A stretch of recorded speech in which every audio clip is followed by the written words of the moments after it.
Yo, what's up, everybody? This is Adam and Tales of Inspiration. Hope you're all doing well. Today, I wanted to talk about a Netflix series called When They See Us. This is a powerful, moving series.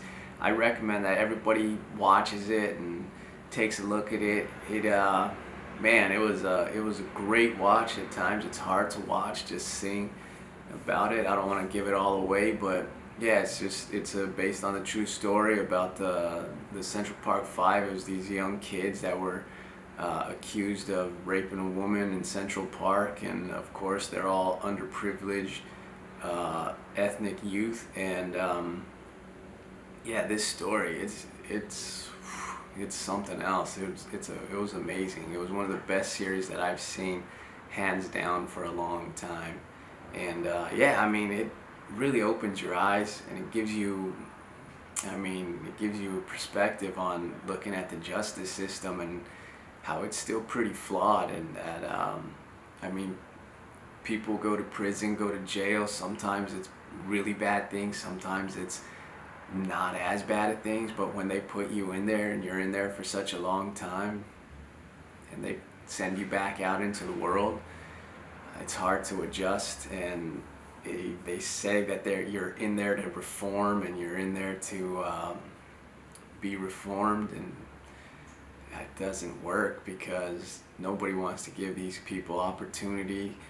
Nobody wants to help them out. There's very little jobs. There's very little for them when they get out. And what's the thing that's easiest to resort back to is stealing, violence, selling drugs, all that stuff. So yeah, it opens your eyes. I mean, we have a pretty flawed system, I think, too, because they take so much time away from you. Just like they say in this Shawshank Redemption, when they put you in prison, that's exactly what they take away from you, is your life, because you don't have anything really. Very few of them have anything to get back. And just like, what is it, Homeboy Industries, they raise money, and they try to get jobs for people that are getting out of jail and all that. And he always says that's what the best thing to stop a bullet for gang violence, all that. The best way to stop a bullet is have a job. So if people have enough, they don't have to resort to violence. They don't have to resort to stealing, because there's enough for everybody out there. And it's a great series. You have to check it out. And one of my favorite actors is in there, John Leguizamo. Man, that guy, he's so talented. And I remember he was a huge inspiration to me when I was a little kid.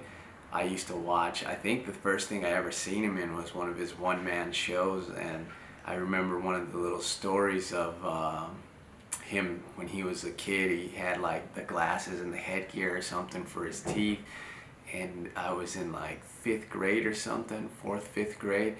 And I remember getting a bunch of pipe cleaners and making them into glasses, and then having the little like the mouthpiece for the headgear. Like, I had braces, and then I was walking around, messing around school, joking with people, talking like him when I was a kid, and doing the goofy little smile, being like, look at me, and showing my mouth braces and stuff, whatever, that I made out of pipe cleaners. And yeah, I enjoyed that guy's show. I read his books, and yeah, he's a hard worker. He's definitely one of my top actors and inspirations on why I do what I'm doing. So if you get a chance, I mean, he has Ghetto Clown was a great one, and the last one he came out with was Latin History for Dummies. And it's pretty cool. It's good to know about your history, and he does it in an entertaining way. And his movies, man, I mean, I find him as one of the funniest guys still, but at times when he plays those serious roles, man, he just, you don't see him as the funny guy. You don't see him. He just really fits the character. He really gets into it. And I've followed his acting for a long time, and so he's in that series when they see us, so you should take a look, check it out. So just wanted to give him a shout out, and hopefully you guys watch it, and let me know what your thoughts were about it. And don't forget to like, don't forget to subscribe, and I will see you guys next time on Tales of Inspiration.